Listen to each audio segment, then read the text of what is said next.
Halo teman-teman, kembali dengan saya Alvin Lim. Hari ini saya mau membicara sesuatu yang sangat krusial ya, sangat penting. Sebenarnya saya selama ini nggak pernah sudah agak enggan ya teman-teman sebenarnya untuk memberikan kritik keras tentang Polri teman-teman. Kenapa? Karena ya teman-teman tahu sendiri, setiap kali saya bicara vokal atau saya berbicara keras, selalu ada serangan balik teman-teman ya. Jadi ada oknum-oknum kepolisian yang tidak suka dengan pembicaraan saya. Tetapi hari ini sangat-sangat penting. Saya pikir bahwa karena saya cinta kepada Polri dan saya ingin agar Indonesia ini tetap bersatu, terjaga teman-teman, dan keadilan itu, kebenaran, kepastian hukum itu terjaga. Makanya mau nggak mau ya teman-teman, saya harus menyampaikan ya aspirasi, kritikan, opini saya untuk kepolisian. Tujuannya agar bisa menjadi kritik yang membangun, teman-teman ya. Oke, hari ini tema yang mau saya bawakan adalah krisis kepemimpinan kepolisian. Krisis kepemimpinan. Jadi di tubuh Polri saat ini teman-teman, terjadi yang namanya krisis kepemimpinan. Wah, orang-orang pasti banyak bingung. Loh, kok gimana bisa krisis? Kelihatannya, tampaknya, ya kan? Apa yang dilihat masyarakat, baik-baik aja kok kepolisian. Gedungnya bagus, mewah, ya. Petugas-petugasnya banyak di situ. Tapi teman-teman, bagi orang yang sering berinteraksi di kepolisian, mereka akan melihat saat ini di kepolisian ini sedang dalam posisi krisis. Jadi, yang namanya krisis itu bukan cuma ekonomi doang bisa krisis ya. Kepemimpinan di Polri pun juga bisa krisis seperti saat ini. Oke, sebelum kita berdebat tentang setuju atau tidaknya tentang opini hukum saya di sini ya, teman-teman, saya kasih disclaimer dikit ya, teman-teman. Jadi, tujuan opini hukum ini bukan untuk mendiskreditkan orang-orang tertentu ya. Tetapi kami ingin agar kepolisian, pemerintah terutama, membersihkan kepolisian ini dari oknum-oknum teman-teman ya.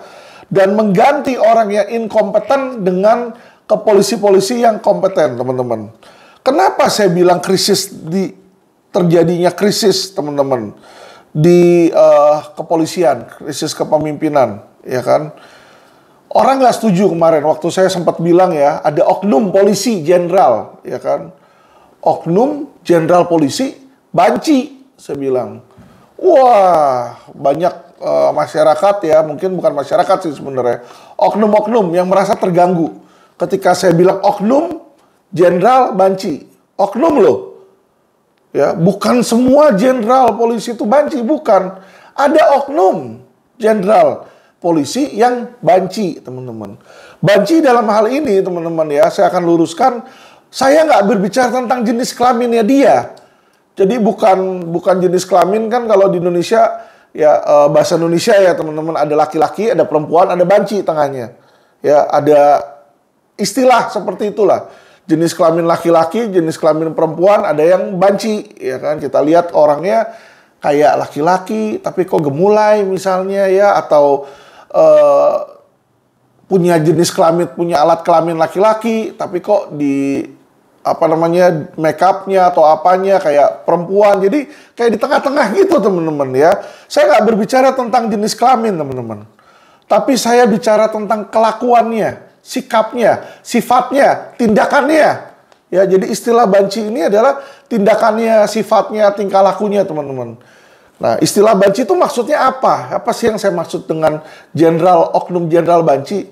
Oknum jenderal banci itu adalah oknum jenderal yang tidak berani, teman-teman, yang cemen, ya. Jadi gini, teman-teman, ya. Namanya polisi, seharusnya dibikin polisi itu. Kenapa sih sebenarnya pemerintah itu menciptakan jabatan atau posisi polisi? Tugasnya adalah berperang melawan penjahat, teman-teman. Itu nomor satu, ya. Jadi orang pasti kalau berpikir ya kan, misalnya saya punya anak saya nanya sama saya, "Papi, polisi itu apa sih, Papi? Kerjanya apa sih polisi?" Pasti 90% mungkin akan bilang, polisi kerjanya nangkap penjahat, nak. Gitu. Iya toh? Jadi polisi itu harusnya nangkep penjahat. Jadi siapa yang harusnya lebih berani? Polisi atau penjahat? Harusnya polisi yang lebih berani sama penjahat. Tapi teman-teman, banyak polisi yang takut sama penjahat. Ya. Juga banyak polisi yang apa? Kerja sama penjahat nyari duit. Ya, itulah yang namanya oknum. Makanya saya bilang, orang-orang polisi-polisi ini yang takut sama penjahat, ya kan? Inilah oknum polisi banci, teman-teman. Ya, banci, nggak punya keberanian, teman-teman. Ya, saya cuma bilang, ya, ciri-cirinya jelas. Jadi ada jenderal gagah berani, ada jenderal banci nih, oknum ya, teman-teman. Saya nggak bilang nama tertentu seperti itu, tapi ciri-ciri oknum banci itu jelas. Apa? Kerjanya cuma pencitraan, teman-teman. Ya, jadi kalau kita lihat ada jenderal polisi yang kerjanya pencitraan tiap hari, ya, kita lihat misalnya dia punya Instagram, dia punya Facebook, punya medsos, kerjanya cuma pencitraan, teman-teman. Di situ hari ini, hari ini lagi bersedekah, besok lagi begini, ya. Tujuannya apa? Mencari simpati masyarakat, ya. Nah, itu ciri oknum banci satu. Kedua, ciri oknum banci yang kedua, tidak berani menegakkan hukum di wilayah dia, teman-teman. Ya, jadi banyak maling, banyak penjahat didiemin. Nah, itu ciri-ciri oknum jenderal banci. Kenapa? Kalau jenderal yang gagah perkasa, dia lihat ada penjahat, ditumpas-tumpasin pasti. Karena apa? Itulah perintah undang-undang, bukan perintah Alvin Lim, teman-teman, ya. Ketiga, ya, diduga ada kong kali kong sama penjahat, ya kan? Misalnya ada bandar judi, bandar narkoba, dia jadi backingnya nih, ya kan? Nah, itu yang ciri-ciri, ya kan? Jenderal banci, teman-teman, ya kan? Ini yang sangat kita sayangkan, ya. Saya melihat, teman-teman, sekarang di kepolisian, ya kan, jenderal-jenderal banci ini mulai bermunculan, teman-teman. Sedangkan jenderal yang gagah perkasa, yang kuat, yang berani, ya kan, itu justru malah ya sangat sedikit sekali. Jadi tentu saja jenderal yang berani ini bertolak belakang, teman-teman. Contohnya gimana? Jenderal yang berani itu ya, yang bukan banci, ya, itu nggak banyak bicara, ya kan. Tugasnya setiap hari dia kerja, nggak banyak pencitraan. Teman-teman, kerja, selesai kasus, ya toh, tangkap maling, tangkap penjahat. Itu jenderal yang patut kita puji. Jenderal yang tidak mau dikasih jabatan oleh penjahat, teman-teman. Ya, jadi jangan misalnya ada penjahat gemplang duit masyarakat, ya kan? Dia punya posisi jabatan di negara. Sini kamu saya kasih jabatan. Wah, seneng, wah, kehormatan gitu ya. Ini sangat berbahaya, teman-teman. Ya, krisis kepemimpinan ini sangat bahaya. Saya mau buktikan, teman-teman. Saya mau buktikan tesis saya ini, ya. Jadi saya punya opini hukum, ya, kita buktikan. Jadi supaya jangan orang berpikir saya ini mau jelek-jelekin polisi. Kagak. Tidak ada di situ, ya. Saya mau bahas dulu, teman-teman nih, ya. Saya mau kasih nih link berita, ya, teman-teman. Jadi ini dari Pos Kota, teman-teman. Dari Pos Kota saya buka dulu, ya, teman-teman, di sini. Ini dari Pos Kota. Kalau teman lihat di Pos Kota ini ada dari Susno. Susno bilang, Pak Kapolri dapat pesan dari senior. Mantan jenderal polisi ini sebut Polri terlalu mencela-mencela tanganin kasus Brigadir J. Saya yang pensiunan aja bingung, ya. Jadi gini loh. Nah, ini krisis kepemimpinan, teman-teman. Jadi seorang mantan jenderal polisi bintang 3 yang tadinya kabar eskrim aja dia bingung, dia bilang, kok mencela-mencela tanganin kasus Brigadir J. Mencela-mencela, ya. Jadi inilah kebalikan kalau kata-kata dia mencela-mencela, ya. Kalau saya punya istilah kata-kata lain. Mencela-mencela itu apa, ya, kalau orang bilang di sini? Ya nggak teguh, nggak kokoh, nggak kuat, nggak berani gitu loh. Mencela-mencela sekarang kiri, nanti kanan, ntar kiri, ragu-ragu gitu loh, ya. Jadi ini dia bicara ke sini nih tentang apa? Tentang Bapak Kapolri, teman-teman. Ya.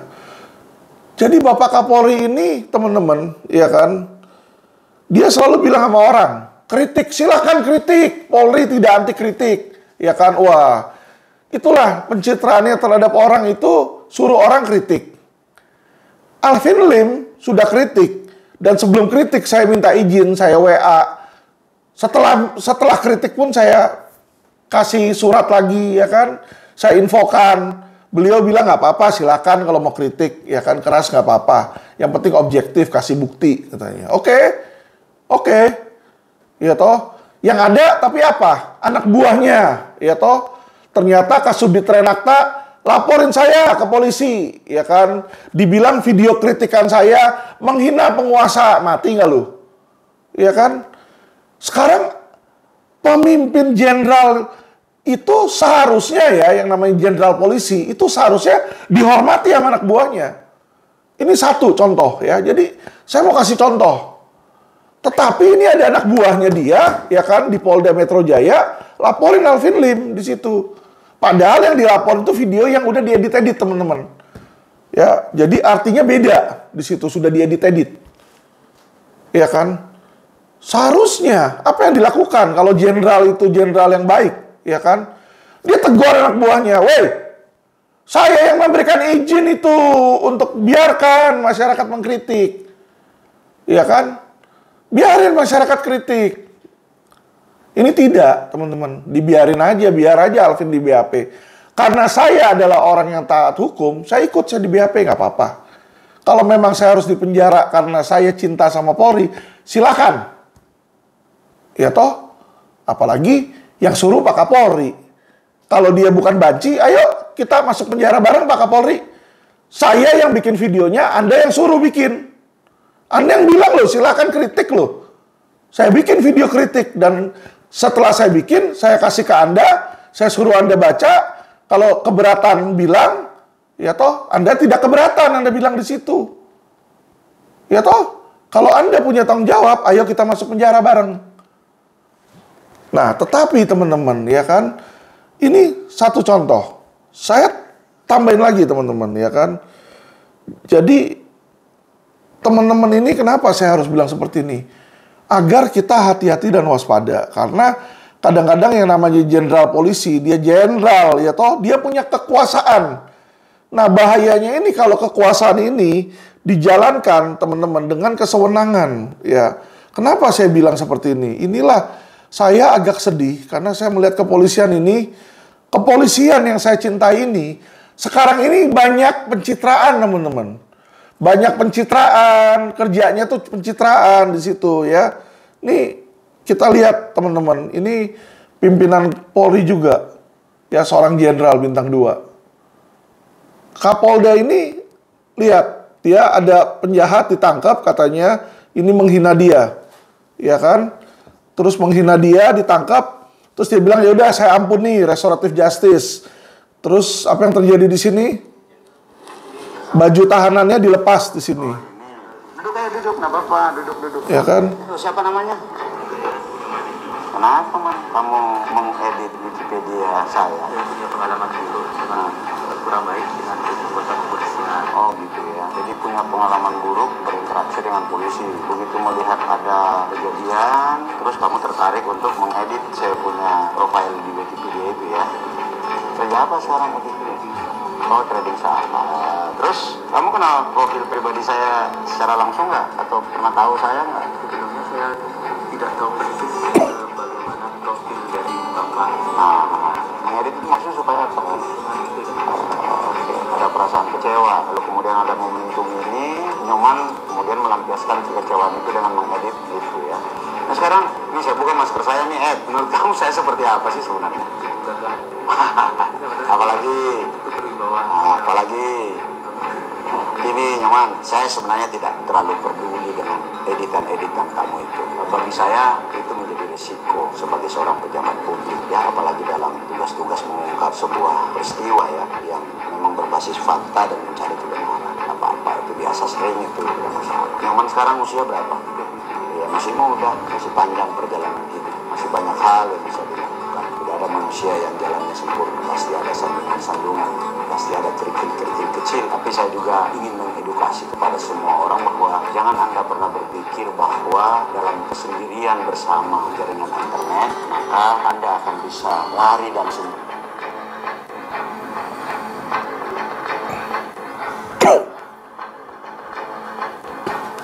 Jadi ini ya teman-teman, kita bisa lihat sendiri di dalam video ini di mana Kapolda Metro Jaya itu dalam Instagramnya dia memberikan dia memberikan di situ video tentang bagaimana dia mengampuni ya. Saya begini loh, ya kan, saya melihat sesuatu seperti ini, tindakan dia mau ngampunin orang atau tidak itu adalah pilihan beliau pribadi. Tetapi yang menjadi pertanyaan, apa gunanya dia menunjukkan itu ke masyarakat? Apa gunanya dia menunjukkan itu di masyarakat? Pertanyaan saya. Untuk apa ditampilin? Iya kan? Kenapa? Apakah ini menunjukkan bahwa dia sebagai Polri juga dia tidak anti kritik? Misalnya. Silakan yang mau kritik, nggak apa-apa. Saya ampuni, itu resiko dia katanya sebagai jabatan. Tapi ini yang diampunin orang-orang yang nggak ada gunanya bagi dia. Ya, tetapi Alvin Lim ketika dilaporin oleh Kasudit Renakta, ya toh, tetap dijalanin udah naik sidik. Kan lucu teman-teman, ya toh. Jadi kalau teman-teman lihat di sini, kalau menurut opini saya, inilah yang disebut pencitraan. Biar kelihatan sama orang dia baik, ya kan? Saya nggak bilang dia jelek loh, saya nggak bilang dia jahat loh, jangan dipelintir kata-kata saya. Tetapi dia mau nunjukin nih, saya baik loh, saya baik loh, saya baik loh, saya baik loh. Padahal sebenarnya masyarakat juga pintar. Kalau memang orang baik, nggak usah pencitraan juga, orang akan tahu dia baik. Tapi kalau orang busuk, dia pencitraan, orang tetap akan tahu itu oknum jenderal busuk. Di situ teman-teman, ya. Kita udah kasih tahu ciri-cirinya dari awal tuh, kita udah kasih tahu bagaimana oknum jenderal dengan jenderal yang tulen, teman-teman. Ya toh? Itu satu, teman-teman. Ya toh? Kita lihat lagi nih. Jadi jangan kita berpikiran bukan dari satu hal saja, teman-teman. Ini saya mau kasih lihat teman-teman ya kan, adalah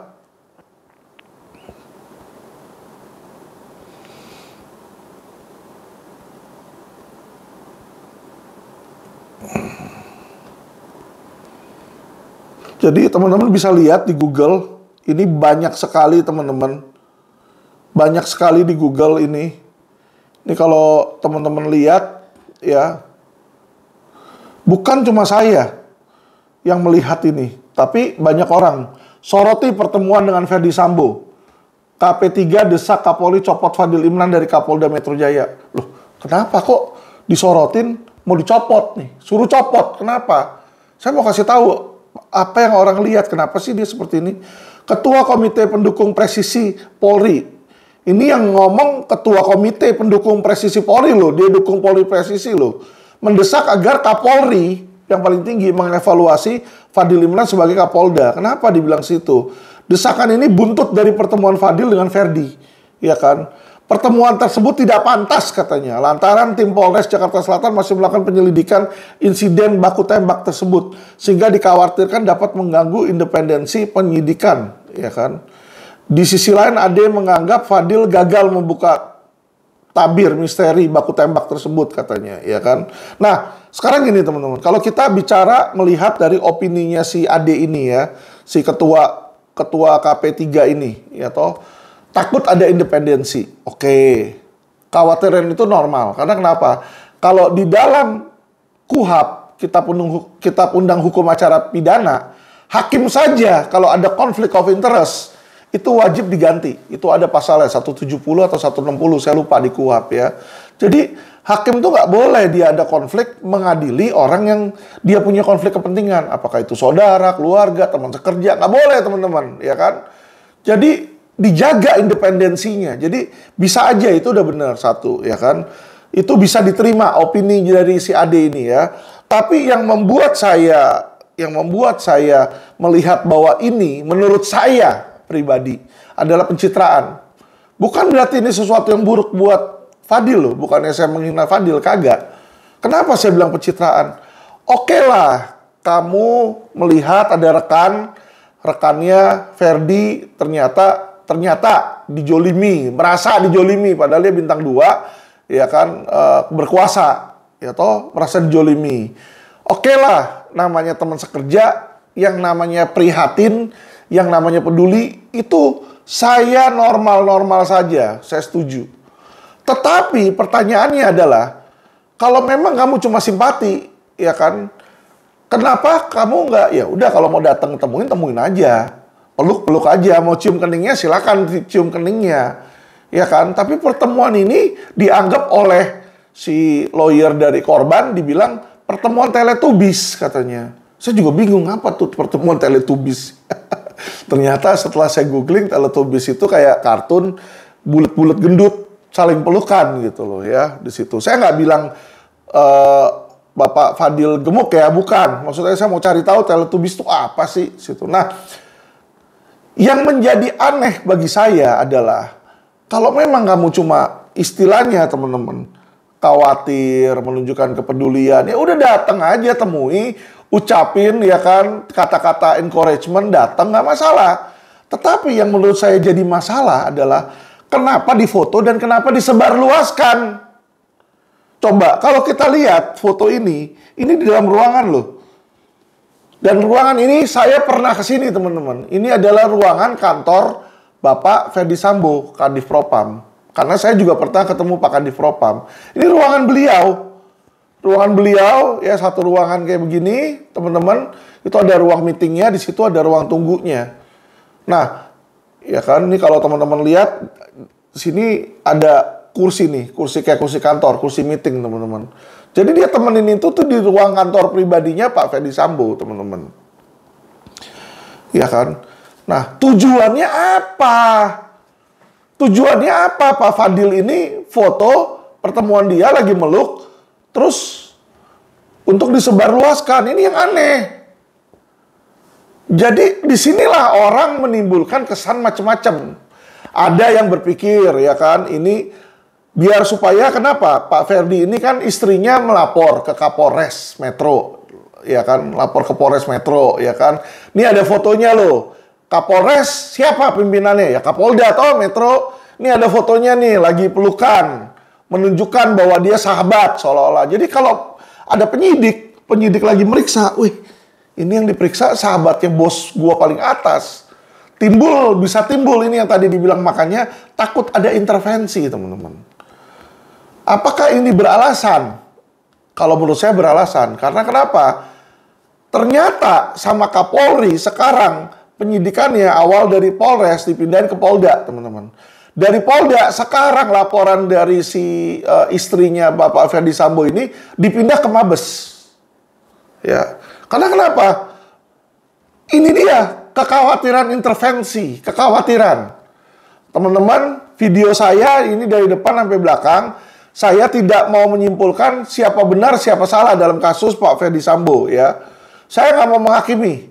Saya nggak mau menghakimi apakah yang salah Bapak Ferdi kah, istrinya kah, atau Baradaje. Saya nggak tahu, teman-teman. Saya bukan Tuhan. Tetapi yang saya mau kritisi adalah institusi Polri ini sedang dalam krisis kepemimpinan, teman-teman. Krisis kepemimpinan. Ya, kita lanjut, teman-teman, ya. Jadi kita udah melihat nih. Kalau menurut saya di sini, ya kan, foto ini, kalau menurut saya mungkin, ya kan, pencitraan aja dari Pak Fadil.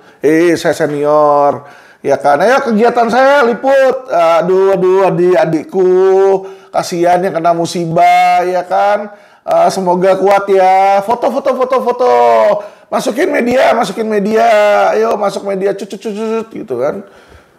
Ya bisa aja cuma pencitraan semu, teman-teman. Ya, terlepas dari pencitraan itu positif atau negatif, tergantung siapa yang melihat. Ya, tergantung siapa yang melihat. Kalau yang melihat orang yang nggak suka sama Pak Fadil, contoh korban-korban kilometer 50, pasti ngeliat begini kagak suka. Dia pasti bilang, wah ini mah kong kali kong nih, ya kan, kejadian KM 50 berulang nih. Tapi kalau yang melihat sorry ya, misalnya pendukungnya Pak Fadil, dia pasti akan bilang, waduh bapakku ini calon Kapolri, gitu dia kan. Kenapa? Sangat peduli ini sama bawahan, ini kita butuh yang kayak begini yang bisa mendukung junior. Jadi cara pandang orang bisa berbeda teman-teman ya. Tergantung netizen ya, tergantung yang melihat menonton itu atau melihat gambar tersebut bagaimana pandangannya. Oke, kita lanjut teman-teman ya. Kenapa saya bilang ini sangat bagus ya teman-teman. Oke, kita lanjut ke pemimpin-pemimpin. Saya mau ngambil contoh beberapa jenderal teman-teman, beberapa jenderal. Nanti dari situ biar teman-teman yang menilai sendiri mana jenderal, mana oknum, mana yang baik, mana yang tidak. Itu bukan di Alvin Lim yang untuk menilai, tapi itu biar masyarakat yang untuk menilai. Ya, ini ada sebuah kasus lagi, Roy Suryo. Ya, Roy Suryo tampak ceria di acara klub mobil. Ini kata Polda Metro. Jadi Roy Suryo ini teman-teman, ini menghina, diduga melakukan penghinaan ya atau penistaan agama dan juga menghina kepala negara Presiden Jokowi. Kenapa? Stupa Borobudur itu yang ada patung patung Buddha itu diganti mukanya jadi kayak muka Bapak Presiden Jokowi yang terhormat. Situ teman-teman. Itu yang dilakukan oleh Roy Suryo. Ya, seumur-umur perjalanan kasus hukum teman-teman.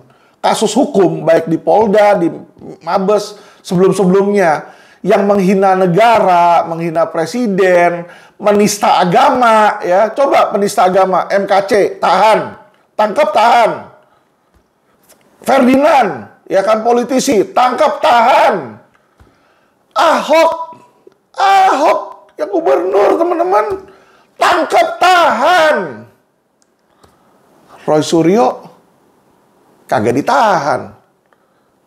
Prosesnya di mana? Polda Metro.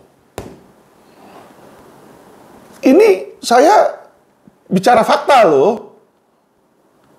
Ya, jadi ada penista agama sesuai undang-undang, sesuai hukum seharusnya nih ditahan. Kalau kita ngomong syarat objektif dan syarat subjektif. Kenapa? Ya kan, karena ancaman hukumnya di atas 5 tahun. Itu syarat objektif jelas di KUHP itu tertera di situ. Teman-teman, ya kan? Tapi dia tidak ditahan, teman-teman. Kata Polda, kewenangan penyidik. Nih ya, saya baca, teman-teman. Ramai diperbincangkan di sosial media, Menpora Roy Suryo mengikuti acara klub mobil. Ya kan, setelah status menjadi tersangka dalam kasus meme stupa mirip Jokowi, dibilang. Dalam satu unggahan foto yang viral, tampak acara foto Roy Suryo berdiri di tengah, dibilang di sini ya. Terkait dengan itu tanggapan Polda Metro jawabannya adalah penyidik punya pertimbangan kenapa belum ditahan.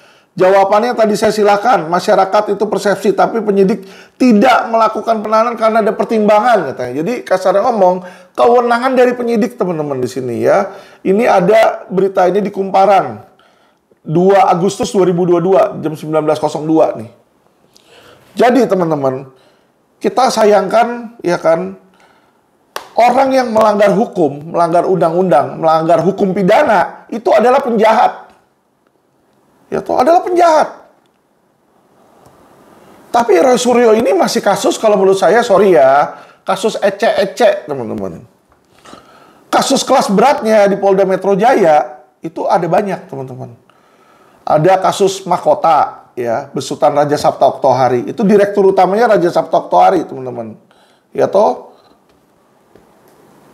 Terus itu kasus sudah 2 tahun, jalan 3 tahun teman-teman. Tidak ada kepastian hukum. Tidak ada kepastian hukum, teman-teman. Ya, bahkan waktu di dalam lidik dipanggil sampai 7 kali.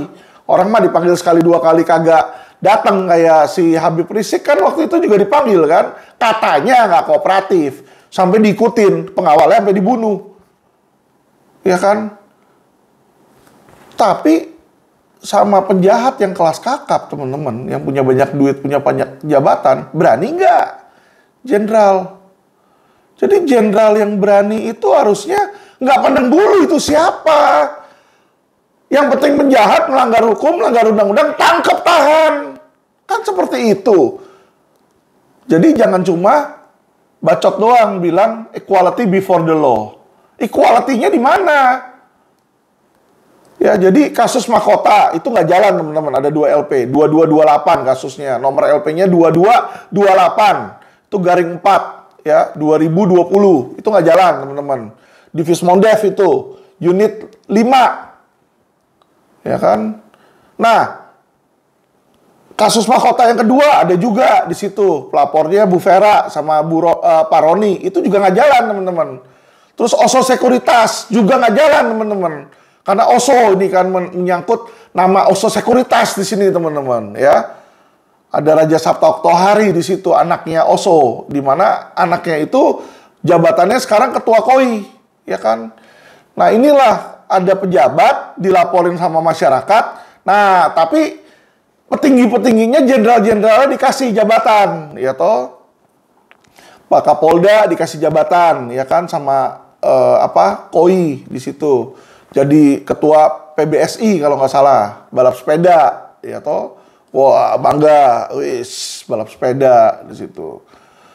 Bapak Kapolri ya kan dikasih jabatan juga kalau nggak salah ketua ISI di situ. Jadi teman-teman, inilah yang dikhawatirkan oleh masyarakat adalah ketika polisi yang mestinya menegakkan hukum tetapi menjadi kendor. Karena apa? Karena kedekatan mereka atau hubungan mereka dengan orang-orang yang dilaporin itu. Ya, jadi saya nih bukannya mau jelekin Pak Ferdi Sambo atau Pak Kapolri loh. Tidak, atau menjelekan Pak Fadil Imran, tidak. Saya memberikan kritik positif, syukur-syukur mereka mau dengar. Ya kan, syukur-syukur mereka mau dengar. Karena saya sebagai kuasa hukum, masyarakat-masyarakat, klien-klien saya udah bilang, Pak Alvin, tolong dong bicara, tolong dong kasih tahu ke Pak Fadil. Dan saya sudah coba kasih tahu. Saya coba datang ketemuin beliau, beliau tidak mau ketemu sama saya. Jadi kalau saya lihat di Instagram teman-teman ya kan sangat indah sekali kalau saya lihat di Instagramnya beliau. Waduh ya kan.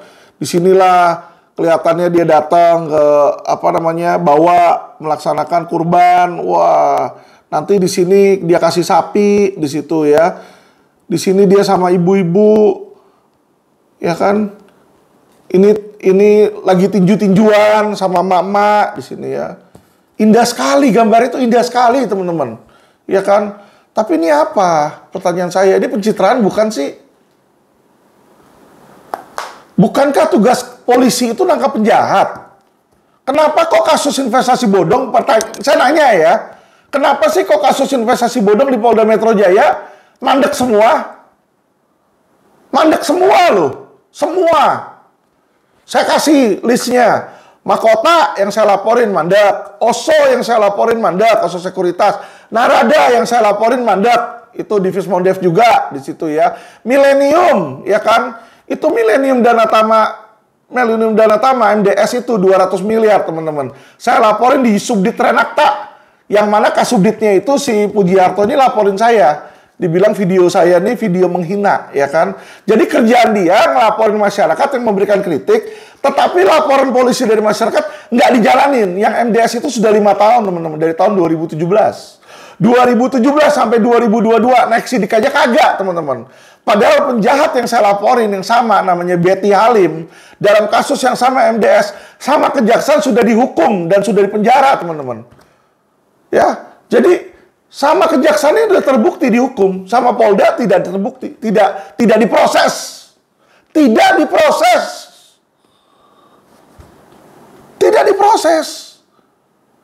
Di Jatanras juga ada Millennium, itu nggak diproses juga, teman-teman. Saya mau tahu kenapa. Saya ada rekamannya. Penyidiknya suruh minta kasih duit setor ke atas. Jadi saya heran kalau Kasubditnya si Pujiarto bingung, dia bilang, sejak kapan polisi koruptif? Lah, saya rekaman suaranya banyak kok. Yang kemarin Fismondev 500 juta 500 ada rekamannya. Diminta untuk sampai direktur itu bayar katanya. Itu jelas. Terus penyidik dia juga minta duit. Suruh kasih ke atasannya kata dia. Kalau nggak jalan, Pak. Bener aja sampai sekarang kagak jalan. Karena saya nggak mau nyuap mereka. Saya nggak mau. Kalau saya memberikan suap, sama aja saya penjahat. Sama aja saya koruptor. memberikan gratifikasi. Maksudnya saya tuh jadi melanggar undang-undang korupsi tipikor. Nggak boleh. Karena polisi itu aparatur ASN, aparatur sipil negara. Jadi dia itu sudah digaji oleh negara. Nggak boleh kita kasih suap, teman-teman. Justru kalau kita memberikan mereka suap, kita nggak menghargai mereka. Ya toh kita berikan mereka pujian ketika mereka lakukan kerja yang baik, teman-teman. Ya. Jadi saya mohon ya kepada Bapak Kapolda, kalau memang Bapak Kapolda ini adalah jenderal yang gagah, ya toh saya berikan tantangan. Jangan gak usah banyak-banyak main pukul-pukulan sama emak-emak. Ya toh tangkap dong itu Raja Sabta Oktohari, Oso Sekuritas, tangkap dong. Kasih kepastian hukum kepada masyarakat dong. Lakukan tugas Anda, tugas polisi lakukan. Ya. Makanya Susno aja bingung ini. Susno aja bilang, dia bilang, ya saya lanjut lagi, dia bilang loh, mantan jenderal ini sebut Polri terlalu mencela-mencela. Dia aja bilang Polri mencela-mencela. Mantan Kabar Eskrim bilang Polri mencela-mencela. Lu bayangin aja, bos. Ya kan? Jadi kita ini apalagi masyarakat lebih bingung lagi. Ya kan? Nih, Deddy Corbuzier, semua orang kenal toh? Tantang Menkominfo, Deddy singgung judi online tidak diblokir. Nah, terlepas dari judi online diblokir atau tidak diblokir, ya kan, kemarin kemarin tuh ada gosip. Saya bilang gosip ya. Katanya itu Bapak Ferdi Sambo, itu ada anak buahnya siapalah, banyak lah yang di payrollnya itu jadi melindungi bandar judi. Ya kan, badan judi online katanya, melindungi. Saya nggak mau menuduh di situ, saya nggak tahu soalnya bener nggak beliau terlibat atau nggak. Tetapi yang saya mau bilang di sini, yang dimaksud dengan siapa nih, Deddy Corbuzier, bahwa ini tidak, kenapa kok judi online tidak diblokir? Saya mempertanyakan hal yang sama ke kepolisian. Bukankah tugas Anda nangkap penjahat? Kenapa kok judi-judi online nggak berantas-berantasin? Coba sebulan terakhir di Polda Metro Jaya berapa banyak tahanan atau penjahat judi online yang ditangkap, yang ditahan? Coba. Itu kan bukannya tugas kepolisian menangkap penjahat judi online. Kalau ditangkap-tangkapin penjahatnya, kan judi online nggak perlu diblokir. Penjahatnya, orang pelakunya nggak ada, websitenya nggak bakal ada, bos. Ya. Jadi ini saya sangat sayangkan, teman-teman. Sangat saya sayangkan. Ya, kita lanjut lagi, teman-teman. Jadi ini apa yang menjadi aspirasi masyarakat ya, teman-teman. Nah, ini coba teman-teman baca. Jadi semua ini, teman-teman, yang terjadi sama negara ini berakar dari tidak adanya kepastian hukum. Kepastian hukum itu nomor satu ditegakkan oleh polisi. Polisi dulu yang menyidik, habis itu jaksa, baru kehakiman yang memutuskan. Nah kalau dari polisinya aja dia nggak mau memberantas, susah di situ. Ini Menteri Keuangan loh, Sri Mulyani tanggal 27 Juli bilang nih di CNBC ya, asing terus kabur tinggalkan Indonesia, mati nggak loh. Menteri Keuangan Sri Mulyani buka suara mengenai kaburnya dana asing dalam beberapa waktu terakhir. Kondisi yang tidak bisa terelakkan katanya. Ya, kalau ditanya sama saya, kenapa kok asing pada kabur di situ? Jawabannya simpel, Bu Mulyani, Bu Sri Mulyani. Tidak ada kepastian hukum di Indonesia. Nggak ada kepastian hukum di Indonesia. Saya aja buka bisnis law firm, ya. Yang hukum bilang katanya lawyer itu kebal hukum, ya boro-boro kebal hukum, bos. Sekarang Kadif Propam, Kadif Humas, ya Deddy itu dia kalau apa namanya press release, press conference bebas dia ngomong. Waktu otopsi yang pertama kan dia ngomong, wah ada tembakan 7, bla bla bla, ini tembak 7, ini tembak 5, tembak-tembakan karena ada pelecehan gini. Dia ngomong. Pertanyaan saya ketika dia ngomong, sudah terbukti belum bersalah Baradae nembak? Ya kan? Kan belum. Coba, berani nggak ada yang laporin? Bisa nggak dilaporin? Kalau saya ke SPKT, saya mau laporin Brigjen Pak Dedi ini, Kadif Humas, pasti dibilang, Pak, itu hak dia, Pak, dia dalam tugas. Dia dalam tugas ngomong, walaupun saya bilang, Pak, tapi kan ini belum ada kepastian hukum. Harus ada dong yang namanya asas praduga tak bersalah. Kan pasti dia ngomong, ya kan itu dibilang dugaan. Tetapi teman-teman, kalau yang ngomong dari lawyer korban, misalnya nih lawyernya si siapa, Brigadir J, itu ngomong, si Kamarudin ngomong, langsung, kamu jangan ngomong sembarangan ya, jangan ngomong dulu, ini kan belum ada hasilnya. Jadi jangan disuruh ngomong di situ. Lucu kan kalau kayak begitu? Jadi maksudnya apa? Lawyer aja itu sulit untuk berbicara. Lawyer aja sulit untuk berbicara. Jadi kalau polisi bilang, kami tidak anti kritik, silahkan masyarakat kritik. Ya kan, saya aja udah dilaporin berapa belas LP itu. Berapa belas LP laporin saya. Padahal saya memberikan masukan ini agar supaya apa? Ini bukan cuma saya doang yang teriak, masyarakat juga teriak, Pak. Pak Jenderal, masyarakat teriak. Pak Kapolri, Pak Kapolda. Iya kan? Kita lanjut lagi teman-teman ya. Jadi biar ini semua kebuka. Jadi saya aja sebagai lawyer, saya aja mikir apa gue tutup aja ya law firm-nya. Kenapa? Nggak ada untungnya, bos. Ngapain gue buka di sini? Gue cari duit mendingan di luar negeri aja lah, udah balik ke Amerika. Di Amerika jabatan saya wakil presiden dihargai, dapat penghargaan dari wali kota San Francisco segala. Ya toh dapat rumah, dapat mobil, dapat allowance macam-macam. Di Indonesia kita bantuin rakyat masyarakat kayak begitu, yang ada kita dihina, ya kan, dikriminalisasi, nggak dihormati. Wah, udah parah teman-teman di situ ya.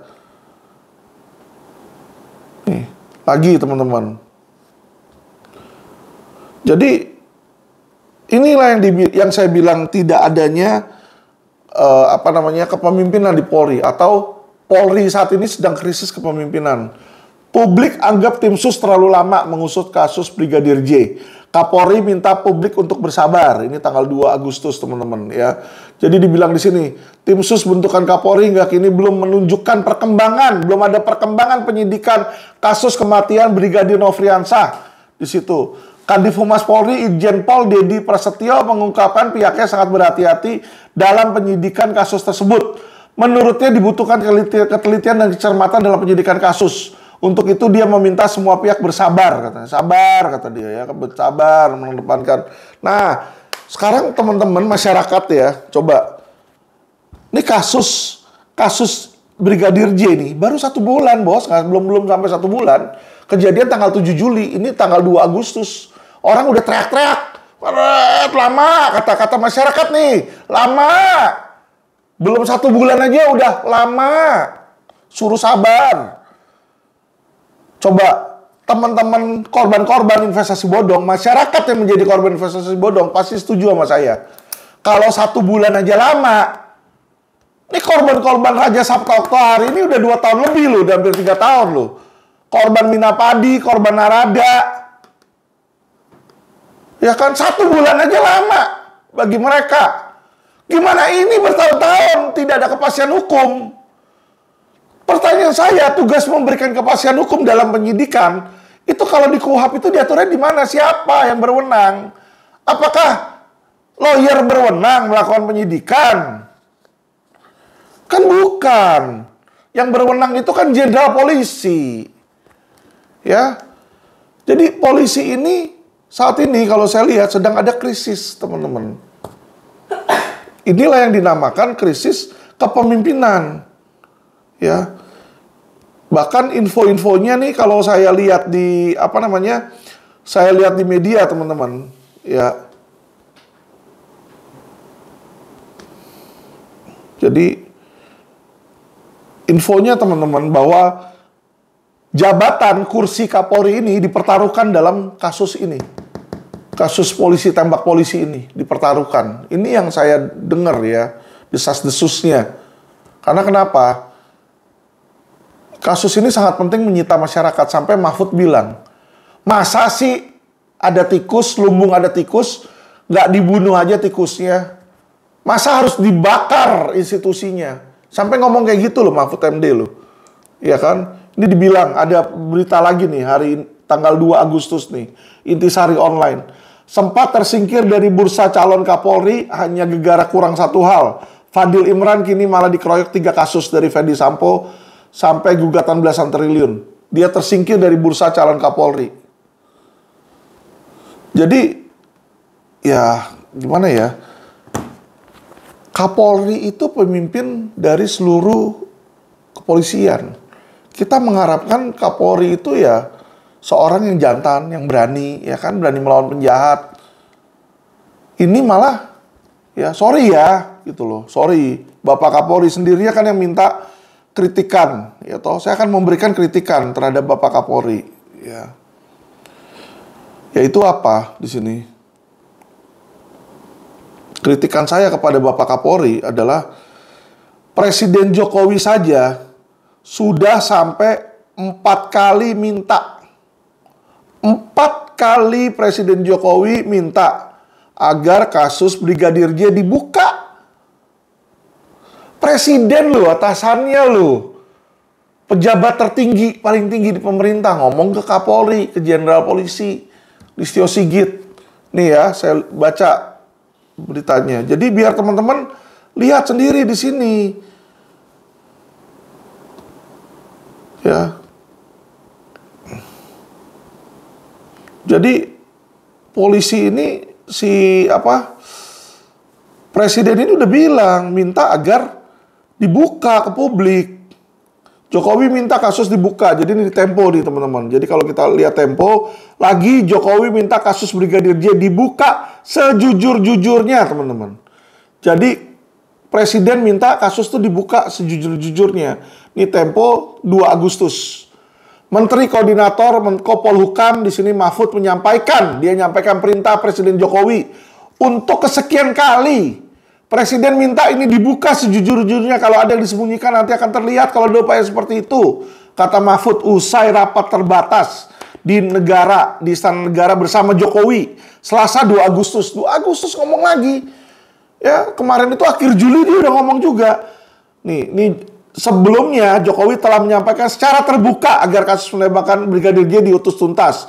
Presiden Jokowi bilang begini, saya sudah sampaikan, usut tuntas, buka apa adanya, jangan ada yang tutup-tutupi, transparan. Ujar Jokowi di Pulau Rinca, NTT seperti dipantau YouTube Sekretariat Presiden Kamis 21 Juli 2022. Ya, Jokowi minta kepada Polri untuk jaga kepercayaan publik. Ia berharap kasus ini tidak membuat kepercayaan publik terhadap Polri menurun. Yang penting agar tidak ada keraguan-raguan, dibilang seperti di situ. Jadi ini teman-teman, ya ini Kapolri ini sudah dikasih tahu 4 kali oleh Presiden Jokowi untuk dibuat terbuka. Tapi yang ada pernyataan dari Kadif Humas terakhir kali malah bilang, Barada DJ jangan ngomong sembarangan. Malah seperti itu. Ya, seharusnya apa yang dilakukan? Buru-buru dong tim ini bergerak, berjalan. Bergerak, berjalan, tentukan siapa yang salah. Jangan sampai misalnya Pak Ferdy Sambo nggak bersalah, tapi karena kalian lama, karena kepolisian ini lama, akhirnya orang udah berpikir buruk terhadap Ferdy Sambo. Berpikir buruk terhadap si istrinya misalnya kan.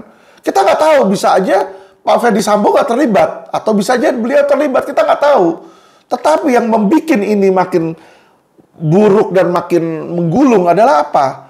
Karena ketidakterbukaan itu, Presiden Jokowi aja tahu kok. Tetapi saya nggak menyalahkan 100% ke Pak Kapolri. Kenapa saya bilang seperti itu? Ya, Pak Kapolri itu kan ada yang milih. Yang milih Presiden Jokowi. Saya sih kalau jadi Presiden Jokowi, kalau saya udah perintahkan anak buah saya sekali, maksimal 2 kali dia nggak jalanin, gue pecat. Kalau saya. Hari ini saya lihat rumah saya kok kotor tuh, ada bangkai tikus di ujung, di ruang tamu, ya kan. Saya lihat, saya punya kasur misalnya, loh kok bekas kasur ada apa nih, ada kotoran nih, cicak mati atau apa misalnya, ya kan. Saya akan bilang sama pembantu, pembantu, beresin. Ya kan, saya suruh dia beresin. Ternyata besoknya saya lihat lagi bangkai tikusnya masih di situ. Kotoran kecoa lah, apa segala macam masih di atas ranjang saya. Saya suruh lagi 2 kali, pembantu, tolong itu dong, beresin dong, tolong dong, ayo dong. 2 kali dia kagak jalanin, gak ada ketiga kali bos, gue pecat. Gue keluarin. Lu kagak ngerti bahasa Indonesia apa kata gue kan?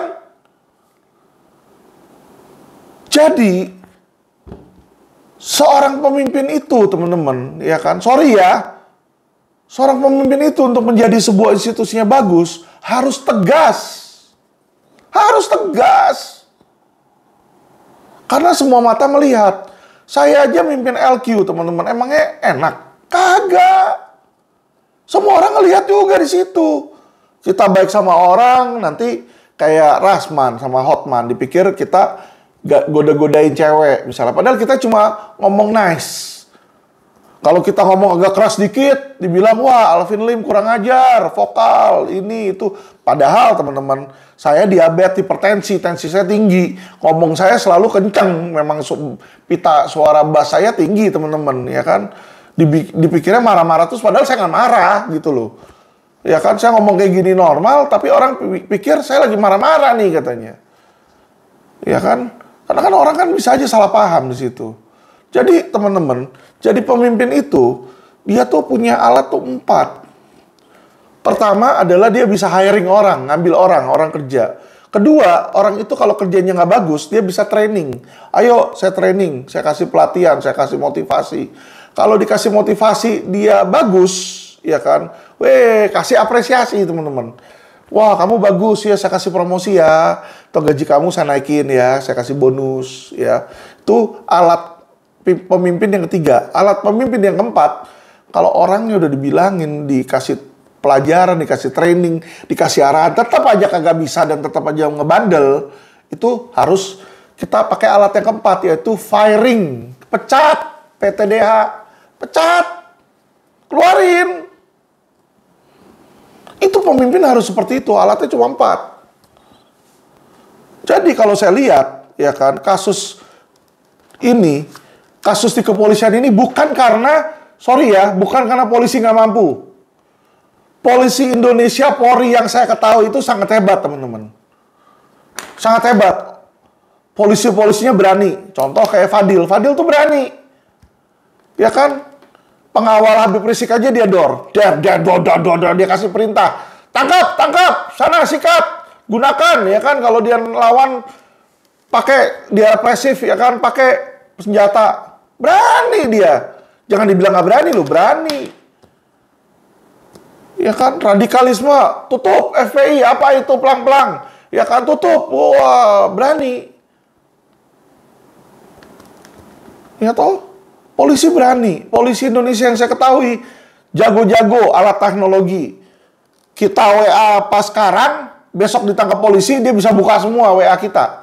Kita ngomong apa semua bisa dibuka. Teknologinya canggih, bos.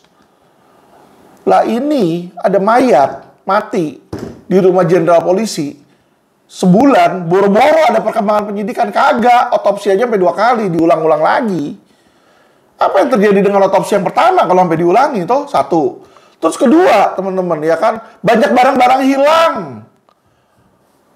CCTV katanya dalam rumah Pak Fedi Sambo hilang, CCTV di lingkungan hilang, CCTV dari perjalanan Magelang ke Jakarta katanya awal-awal hilang. Dan yang paling aneh, baju yang dipakai bisa hilang, bos. Baju orang kan kalau ditembak, dor, di situ misalnya kan mati, gitu. Ya masa bajunya ditelanjangin, sampai kolor-kolornya ditelanjangin, misalnya kemana itu? Bajunya mana yang ada bekas tembakan? Karena kenapa? Dari situlah kita bisa tahu lukanya, teman-teman. Jadi gini, sorry. Ya, saya memang mungkin bukan penyidik, tapi saya logika aja, logika nih teman-teman. Saya lagi pakai baju LQ, teman-teman. Kalau ada tembakan pistol, dor, peluru dari sini misalnya. Kan dia tembak-tembak ke depan. Peluru sini. Mestinya yang lubang, yang bolong, kan bukan kulit saya doang di dalam. Tapi bajunya juga pasti bolong dong, ada lubang. Nah, sedangkan kata pihak pengacara korban, ada bekas tusukan semacam kayak sabetan, ya, luka senjata tajam. Kalau suka senjata tajam kena baju di sini, dia nggak akan membentuk bolongan. tapi dia akan membentuk sabetan dan akan sobek panjang. Jadi sebenarnya kuncinya itu ada di baju. Bajunya kenapa kok bisa hilang, bos? Berarti kan di sini pertanyaan saya adalah ada polisi tembak polisi di rumah polisi. Yang ada di rumah itu siapa? Polisi semua. Kalau bisa hilang, berarti kan ada oknum polisi di situ yang tidak bisa dipercaya.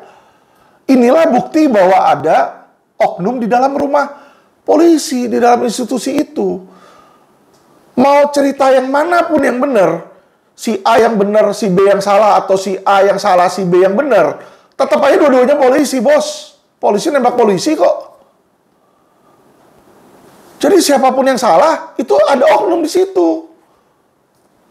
Ya, disinilah kita melihat, tetapi sebenarnya kalau polisi yang baik, ya kalau institusi Polri ini bagus, dia tidak dalam krisis, seharusnya apa? Cepat ditindaklanjuti. Pelakunya siapa? Kalau pelakunya Ferdy Sambo, ya kan, hukum. Tapi kalau Pak Ferdy Sambo bukan pelakunya, misalnya pelakunya benar si Baradae, ya kan, Baradae-nya inilah proses hukum dong di situ. Gak apa-apa. Mana yang benar? Karena kenapa? Masyarakat itu kita mau tahu. Ya kan? Di sini loh saya lihat, makanya saya bilang, masalah di Polri sekarang dalam kasus polisi tembak polisi bukanlah karena Polri itu tidak mampu, teman-teman. Bukan, tapi karena krisis kepemimpinan. Krisis kepemimpinan. Buktinya jelas. Kasus pertama kali tangani di Polres. Polres bukannya nggak sanggup, tapi ada dugaan intervensi. Makanya Kapolresnya dicopot, dipindahin ke Polda kasusnya.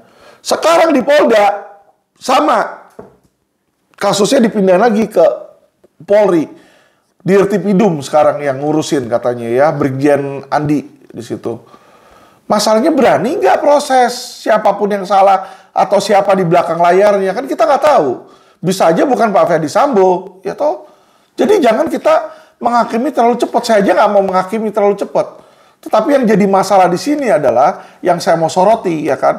Ada jenderal-jenderal banci dan ada jenderal-jenderal yang bagus. Nah, saya ikuti saran Bapak Kapolri. Bapak Kapolri selalu bilang, Pak Alvin, kalau kamu ngomongin yang jelek, kasih perbandingan objektif yang bagus mana.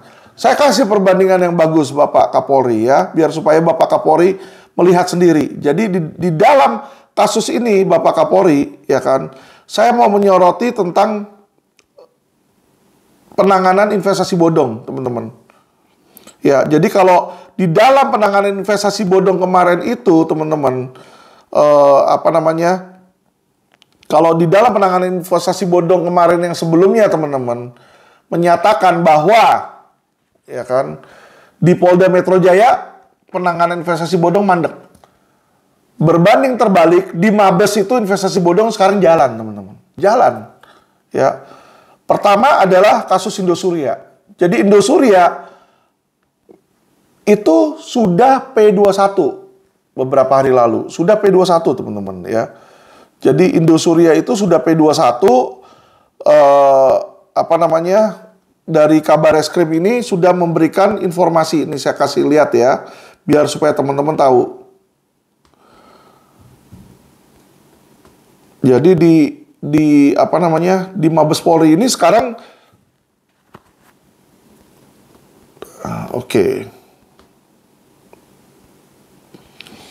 kabar reskrim bolak-balik perkara tersangka kasus Indonesia lebih dari 5 kali, ya kan, 28 Juni nih dia bilang waktu itu.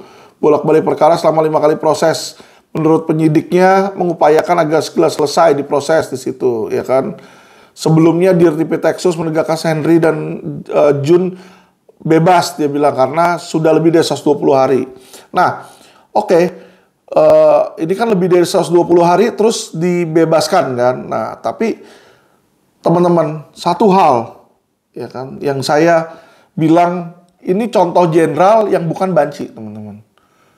Contoh jenderal yang menurut opini hukum saya bukan contoh jenderal yang penakut sama penjahat. Kenapa? Kebanyakan, ya kan, kasus-kasus yang lain mandek, kasus ini bisa jalan. Bahkan ini satu-satunya jenderal yang saya lihat, teman-teman. Saya sering googling, saya sering baca berita, sorry ya, Babe, berita Google, saya sering baca, saya sering buka. Saya jarang sekali melihat Kabareskrim ini memberikan press release. Nah, sekali-sekalinya dia memberikan press release ini di kasus Indosuria, dia bilang, nih ya, tanggal 28 Juni 2022, dia bilang, Kabareskrim minta semua korban KSP Indosuria buat laporan polisi. Wah, mantep itu. Ya, Kabareskrim Polri Komjen Agus Andrianto meminta agar semua korban membuat laporan polisi ke Bareskrim. Saya minta bantuan kepada rekan-rekan media untuk menginformasikan pada masyarakat menjadi investor Indosuria yang belum lapor, silakan melapor. Dia bilang, tentunya penyidik berupaya membuat perkara ini tuntas, namun hanya batas waktu penahanan, masih juga belum. Pihaknya akan menangkap kembali 2 tersangka tersebut, ya kan? Jadi diberikan ultimatum sama Kabareskrim, lu keluar, gua tangkap lagi. Nanti keluar lagi, ditangkap lagi di situ. Ya, ini dibilang kita melakukan upaya paksa lagi kepada para tersangka, melakukan penahanan. Nanti kalau nggak P21 lagi, kami akan tangkap lagi, tahan lagi dengan LP yang lain. Ya kan? Ini teman-teman. Kabareskrim bicara seperti ini, ya kan? Ini jarang saya dengar jenderal ngomong seperti ini. Ini jenderal punya nyali, teman-teman. Henry Surya itu pegang uang triliunan. Bukan saya doang yang bisa dicelakain oleh Henry Surya. Jenderal polisi aja dia bisa pindah kalau punya duit. Ya, desas-desusnya tuh kalau orang punya duit, dia main sama SDM atau siapa dapat tinggi, bisa dipindahin. Ya kan? Kabareskrim sampai berani ngomong sampai kayak begini, kita melakukan upaya paksa lagi kepada tersangka, melakukan penahanan lagi. Ini jenderal top, teman-teman. Jadi krisis di polisi ini adalah krisis kepemimpinan. Mau beres, ganti aja Kapolrinya ke Kabareskrim ini, jadiin Kapolri. Saya yakin seminggu juga selesai itu kasus. Ya, polisi tembak polisi. Karena kita butuh pemimpin yang tegas seperti Bapak Kabareskrim ini. Ya, saya nggak kenal sama beliau. Saya nggak pernah ketemu sama Pak Kabareskrim ya. Saya nggak pernah ketemu. Tidak ada pesan sponsor. Ya, tapi saya lihat ini kasus naik, P21, Fahrenheit naik, DNA Pro naik di situ teman-teman. Dan Wana Arta naik teman-teman. Oke?